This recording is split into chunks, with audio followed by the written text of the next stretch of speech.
Chapter 7 Counselling and Psychology. The concept of counseling in our society is old and famous from the ancient times. From old days, people are used to seek advice or counsel from wise men, elders, religious heads, or teaching in taking decisions regarding their knotty problems. In this type of counseling, more attention was given to problem solving. In this decade, a major change in the traditional concept of counseling is experienced. Today, psychology has developed into a formal systematic form. In ancient times, there were many misconceptions regarding mental disorders. For treating the mental disorders, people were contacting astrologers and the person who exorcise evil spirits instead of medical treatments. Now, awareness regarding mental health is increasing. So in order to treat mental disorders and for counseling, help is being taken by the trained professionals who have knowledge of psychology. In this chapter, we will discuss the meaning and difference between counseling and psychotherapy, steps of counseling, ethics of counseling process of psychotherapy, and its approaches and psychotherapy. An Indian perspective. Definition, meaning of counseling. In English, we use the word counseling. The word counseling is used in many ways. For example, counseling is a process in a profession or expertise, etc. With reference to the developed concept of counseling, the definition of counseling are as under. Counseling is the series of contacts aimed at helping the person for changing his attitudes and behavior. Carl Rogers. Counseling is the happy relationship between professionally trained expert counselor and help seeker who seeks help for his personal affair. Poitras, Hoffman, and Spelte. In counseling, two or more than two persons personally come into contact. Interaction between them takes place and due to that special relationship gets established. This relationship becomes unique, meaningful, and compassionate. Most of the definitions indicate that as a result of counseling, change or improvement in the behavior can be seen. According to Lewis, in 1970, three elements can be seen in the definition of psychology. A. Counselee, a person who comes with psychological problems and seeks help for the solution of the problems is known as counselee or client. B. Counselor, for the solution of the psychological problems and for helping them, a person with required qualification and skills and professionally trained is known as a counselor. C. Interpersonal interaction, the interaction between the counselor and counselee as a result of which there are changes in the behavior is known as interpersonal interaction. Here, relationship between them becomes important. In this way, counseling helps in playing constructive role in his or her social environment. It motivates the individual to develop his inner abilities. Steps of counseling. There are no fixed steps of counseling. It is a dynamic and changeable process. In order to understand the process of counseling, Bremer and Shostrom in 1982 has given the steps of counseling which are as under. 1. To know the purpose of the counselee for coming. The aim of the first step of counseling is to make counselee capable of describing his problem. 2. Establishing effective relationship. The total counseling process depends on the trustworthy relationship between counselor and counselee. The success of this step depends on the ability to establish rapport. 3. Coordination and decision of goals. In this step, clarification, limitations, and goals of counseling process are included. This type of coordination gives map of the counseling route. 4. Clarification of the problems. In this step, the clarification regarding the problems is explained. Here the problem is clearly explained to the counselee. 5. Deal with the problems and goals. By clarifying the nature of the problem, make required changes in the goal and deciding the plan for proceeding further becomes the main function of this process. 6. To make a work plan. Before ending the counseling process, under the observation of counselor, new planning and new behavior patterns should be tried. According to Abraham Maslow, this type of experiences are self-healing. 7. Assessment of results and end of the counseling process. Counselor provides his support till the counselee needs. But when counselee is ready to move ahead on his own, the counselor ends the counseling process. The decision to end the counseling process depends on the evaluation of the progress towards the goals of counseling. So, all the steps of counseling are interrelated. Characteristics and skills of an effective counseling. The characteristics of effective counseling shown by Patterson are as under. 1. Counseling from counselee's side is related to voluntary change in the behavior. 2. The aim of the counseling is to create an environment which can simplify the voluntary change. 3. Counseling is an active listening process, but counseling is not only listening process. 4. As compared to others, counselor is better able to understand the counselee. 5. Counseling is conducted in the peaceful environment and the conversation is kept confidential. 6. The counselee is having psychological problem and counselor is having skill to solve that problems. In short, effective counseling helps the individual to learn about himself or herself, about his environment and about his role behavior. Peterson and Eisenberg describe certain skills regarding effective counseling like skill to cope up with the problem, the knowledge of special values of the counselee, ability to understand the behavior of the individual without changing values, recognize the self-defense behavior patterns, and ability to produce trust in the mind of counselee, etc. becomes important. Here the role of the counselor becomes important. So effective counseling is the result of scientific training, experience, and special skills of counselor. Ethics of counseling. Every profession has its code of conduct. Ethics refers to the ethical norms, values of the profession. Ethics of counseling is the guiding rules directing the relationship between counselor and counselee. The code of conduct suggested by American Personal and Guidance Association, that is APGA, are as under. 1. Relationship between the counselor and counselee. Counselor should respect the values of the counselee. Counselor should keep the personal matters of the counselee confidential. Interpretation of the best results should be done in such a way that it can make the counselee active in solving their problems constructively. 2. Relationship of the counselor with their occupation. Counselor should maintain the higher standard of counseling. Counselor should expect ethical behavior from his co-workers. Counselor should be genuine in his relationship with counselee. 3. Relationship of the counselor with other reference organizations. It may happen that the counselor recommends the client to consult another consultant, sometimes to psychiatrist also. 4. Relationship of the counselor with his own self. Counselor should not counsel at the cost of his or her personal life.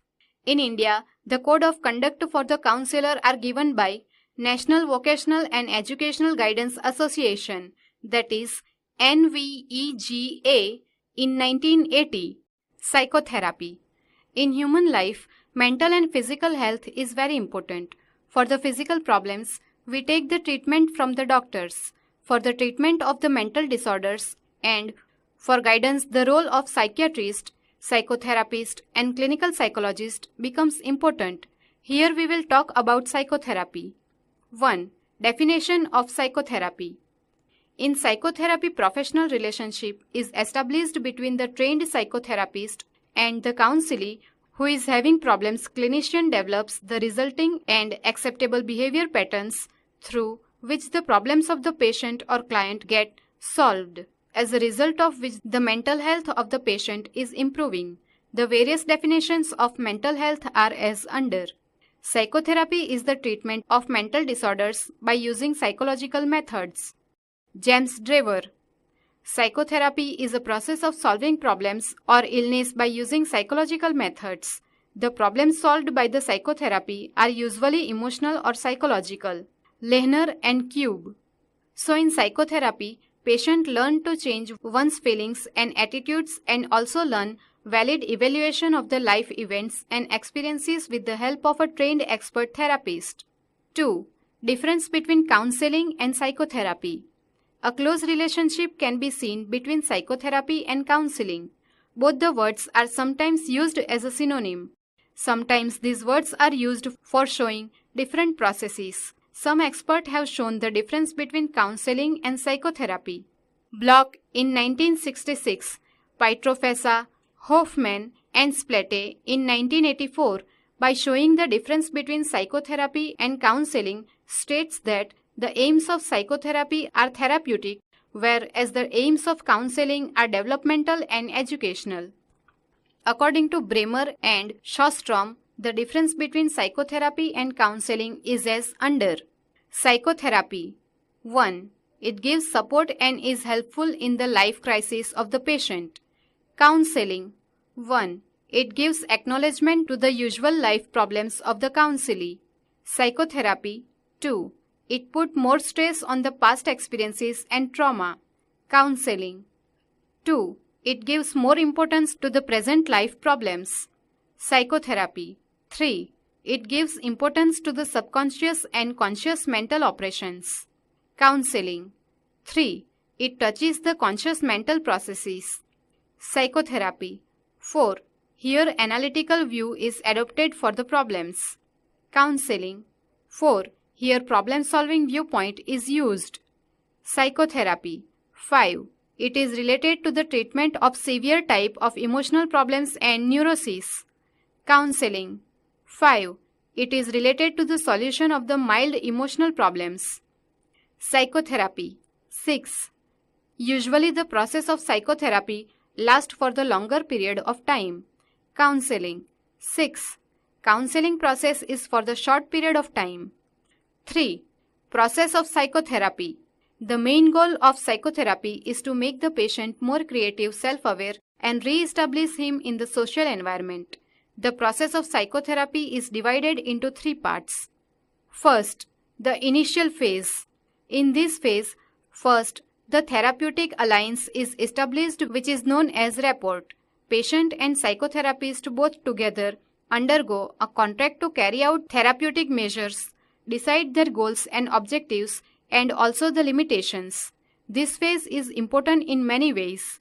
Second, the middle phase. The middle phase is the real stage of undertaking processes of actual therapy. Some problems are created by his or her faulty learning, so the person has to relearn the new adjustive patterns so that there occurs a positive change in the counselee. For that, the therapist assures him about his or her unbiased attitude and confidentiality. Third, the phase of termination. After reaching the goals decided by the mutual consent of patient and therapist, has to bring an end to his relationship. However, the relationship is terminated formally, but a follow-up action is required to see that the counselee does not experience problems or difficulties during the tryout of newly learned adaptive patterns. So compared to other therapies, psychotherapy needs special abilities and skills. 4. Approaches to psychotherapy. Many viewpoints have been given regarding psychotherapy. These viewpoints are described by various theories and approaches. Now we will discuss some of the approaches of psychotherapy. First, psychoanalytical approach. Sigmund Freud initiated psychoanalysis in 1880. It is the oldest among the methods used today. Psychoanalytical approach has played a theoretical role in the field of psychotherapy. According to psychoanalytical approach, the genesis of psychological problems lies in childhood experiences. The psychic traumas and experiences in undesirable situations in childhood stimulate emotionally impulsive states. These impulses are repressed and then they go to the unconscious mind. Clients spend a lot of psychic energy to keep these impulses in repression and hence are left with little energy to live effectively. The main steps of psychoanalysis includes catharsis, resistance, and transference. In catharsis, the patient feels relieved after expressing his all emotions in front of the therapist. During therapy, suddenly stopping while expressing his emotions, forgetting and becoming sick, etc., express the resistance of the unconscious mind of the patient. In transference, the client experiences the emotion of love, hate, anger, jealousy, etc. towards the therapist and express them. Above all, the methods like free association and dream interpreting are also used. A. Free association method. In the use of free association techniques, first the patient is put in a very relaxed situation and then he is asked to say whatever comes to his mind without thinking how shameful, painful, irrelevant, or personal his or her ideas may be. The therapist puts together the patient's verbalizations into a meaningful pattern and explains the patient the meaning of his ideas from the unconscious. By understanding the repressed feeling, the emotional tension built up in the patient reduces. B. Dream interpretation method. In the dream interpretation method, the therapist gives a psychological interpretation of the dreams of the patients. Freud believes that during sleeps, the ego of the person is weak and not alert. So unsatisfied repressed desires struggle and strive to come out of the unconscious, which find expression through dreams, find expression in a symbolic form, which can be made meaningful through proper interpretation. Thus, the repressed emotion, impulses and ideas in the patient brought to the conscious level. The psychodynamic techniques of Freud is a special contribution in the field of psychotherapy, but it has some limitations also. The therapist should be well experienced and mentally healthy. After Freud, Neo-Freudians also gave their contribution in the field of psychoanalysis by making changes in the original technique. Those who follow the thinking pattern of Freud are known as psychoanalysts. Second, behavior therapy approach. Behavior therapy is also known as behavior modification. J.B. Watson in 1920 in US employed the principle of conditioning for the treatment of psychological disorders. After that, behavior therapy approach came into operation. Lindsley and Skinner coined the term behavior therapy around 1950. According to behavior therapy, many of the psychological disorders are due to faulty learning. Therefore, the modification of this faulty learning requires relearning or new learning. Wolpe employed the behavior therapy technique for the treatment of phobia and anxiety-related disorders. The behavior therapy includes various techniques called systematic desensitization, biofeedback, impulsive therapy, assertive training, token economy, modeling, aversion therapy, etc. The explanation of the sum of the therapies in short is given under A. Systematic desensitization. This technique is associated with the relaxation state. Here the therapy is given by keeping in mind that a person cannot be both relaxed and anxious at the same time. The mode of treatment includes the stages like interview, training in relaxation, construction of anxiety, hierarchies and desensitization. B. Flooding. It is powerful technique. In the treatment by flooding technique, the patient is placed in a real-life anxiety producing situation and made to experience it. For example, a person having a phobia of darkness is really taken to the dark place and made to directly experience their fear. There is a need for taking care in the use of this technique. C. Assertive training. This training is helpful to make person's mind strong and to increase his self-confidence. A patient is given training to assert and express all forms of his emotions except his problematic worry and anxiety. A very timid or recessive type of person is trained and encouraged to be assertive and pushing. D. Token economy. In this method, tokens like a card, a disc, or a metal piece are used instead of money and given to the patients performing certain types of desirable activities. The tokens thus gathered by the patients can be exchanged for the desired objects or activities. In children, also this method is used for making the desirable activity firm. In this way, by using the appropriate techniques, the behavior of the patient is modified. Third, cognitive approach. This method was developed by Aaron Beck.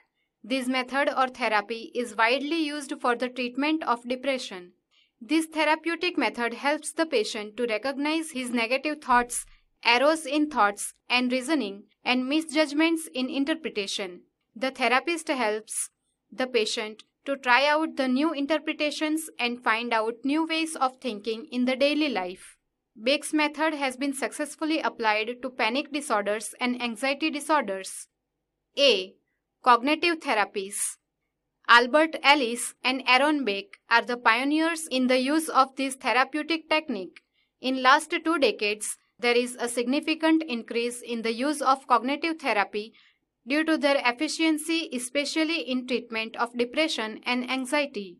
Here the term cognition refers functions like attention, judgment, learning, thinking, remembering, and consciousness used in comprehending the world of our experience. B. Rational emotive therapy. Ellis' rational emotive therapy is one of the most widely used therapies which attempt to change the patient's basic maladaptive thought processes. Many people hold unrealistic beliefs and perfectionist values. These people invite failures, get disappointed, and always lean in misery and self-pity. These people fail in active goals because of their faulty thought processes. Ellis' therapeutic method attempts to restructure the patient's self-evaluation and belief system and then ultimately change his thought processes. In this way, cognitive therapy has its own importance in the psychotherapy. Fourth, Rogers' client-centered approach.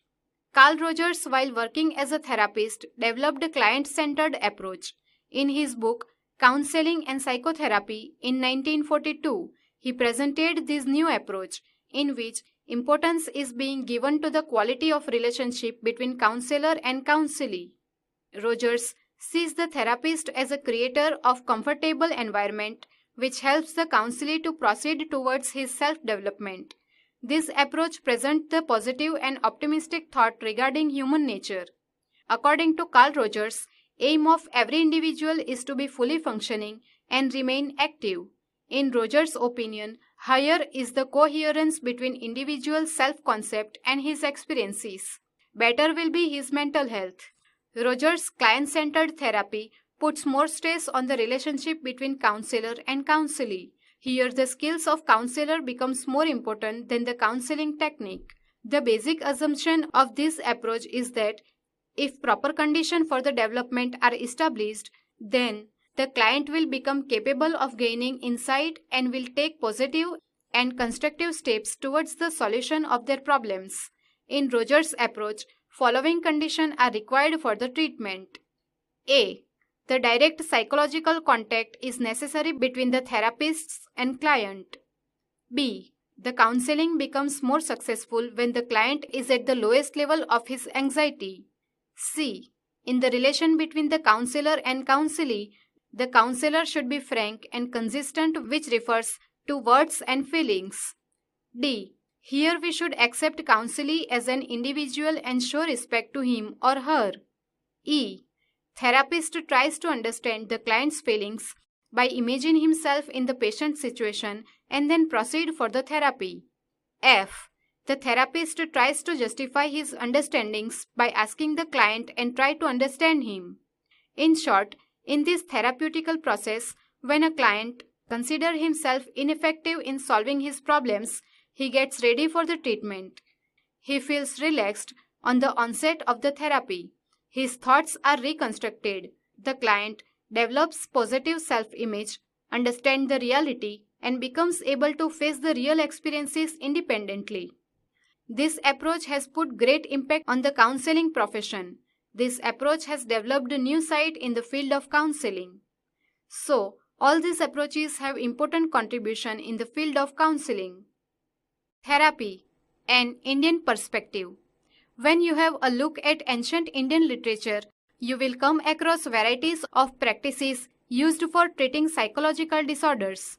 There is mention of number of therapeutic practices in Atharva Veda, Charak Samhita, Yoga Sutra, Buddhist and Jain literature. Today in the world, many of these techniques are used for treatment of psychological disorders and maintaining physical as well as mental health. Its details explanation is as under. 1. Yoga. In Srimad Bhagavad Gita, yoga has been defined as a balanced, unbiased approach. Samatvam. Yoga means restraining the various urges of the mind from being active. The term yoga is derived from the verb yuja, which means to join. Yoga means to yoke, means uniting the individual spirit with the universal spirit. Maharshi Patanjali has very systematically explained yoga in his famous treatise Yoga Sutra. He has mentioned 8 aspects of yoga which are in a chronological order thought, which the overall development of human personality is attained. They are known as steps of yoga: Samadhi, Dhyana, Dharana, Pratyahar, Raj Yoga, Pranayama, Asana, Niyam, Yam, Hatha Yoga. First, Yam. Yam means not to indulge in negative behavior. It includes ahimsa or non-violence, satya, truthfulness, asteya, not stealing, brahmacharya, celibacy, and aparigraha, not to possess. Ahimsa means not to unnecessarily harm other living beings in deeds, thoughts, and language. Satya means not to tell a lie. Asteya means not stealing the things or physically taking something from someone else. Brahmacharya means not to have sexual life. Aparigraha means not to possess or accumulating things beyond one's actual needs. Second, Niyam. Niyam means observance of positive aspects in behavior. It includes Socha, Santosh, Tapa, Swadhyaya, and Ishvara Pranidhana. Shauch means purity of the internal as well as external body. Santosh means containment with whatever one has. Tapa means train the body so that it becomes efficient to do particular tasks. Swadhyaya means to form habits of regular study of spiritual scripts. Ishwar Pranidhan means surrendering ourselves to the Almighty. Third, Asana. Asana are special designs of postures that stabilize mind and body. It helps to maintain physical and mental health. Asanas are to be performed under observation of trained person and should be done comfortably. Fourth, Pranayama. Pranayama means regulation of inhalation and exhalation of breath. Through this pranayama, control is gained over autonomic nervous system and overall mental functions. There are many types of pranayama which should be performed under an expert's observation. Fifth, Pratyahara. Pratyahara means withdrawal attention from or inhibiting attention to internal and external stimuli. With the practice of Pratyahara, one gets the help to reduce and control the learned or conditioned responses. Sixth, Dharana. Dharana is the steadiness of mind. In this stage, the practitioner keeps his mind empty of thoughts for a considerably long period and still continues to practice concentrating on one point or object. Seventh, Dhyana. Dhyana means concentration on one object or stimulus. As a result of continuous deep concentration arises a feeling of unity of mind with the object of concentration. Eighth, Samadhi. Samadhi means a state where the subject and the object become inseparable. There are no problems and the person feels complete unity and identity with the Almighty. Today, several miniature techniques which may enjoying one, two or many steps of the yoga have been developed for treatment of mental, physical and psychological disorders. 2. Transcendental meditation. Dhyana is the 7th step of yoga. It is practiced widely worldwide as an independent therapy for maintaining the mental health. Meditation is a state which is a trained habit of mind to concentrate on the outer as well as inner stimuli, and the practitioner has a continuous, constant flow of energy towards the object in him. Meditation leads the person to his natural being and produces real awareness regarding self. Maharshi Mahesh Yogi has spread the concept of transcendental meditation in the whole world. European and American laboratories conducted a series of research on Maharshi Mahesh Yogi's transcendental meditation. Results reveal that TM's regular practice leads to the benefits like improvement in psychological and mental function, reduced stress, increase in the mental health and happiness, and self-actualization. In these types of meditation, chanting of mantra makes the mind calm. In modern days, many methods of meditation have been spread worldwide. The recent research is conducted on meditation reveals that meditation increases physical and mental well-being, which in turn increases that effectiveness of the individual.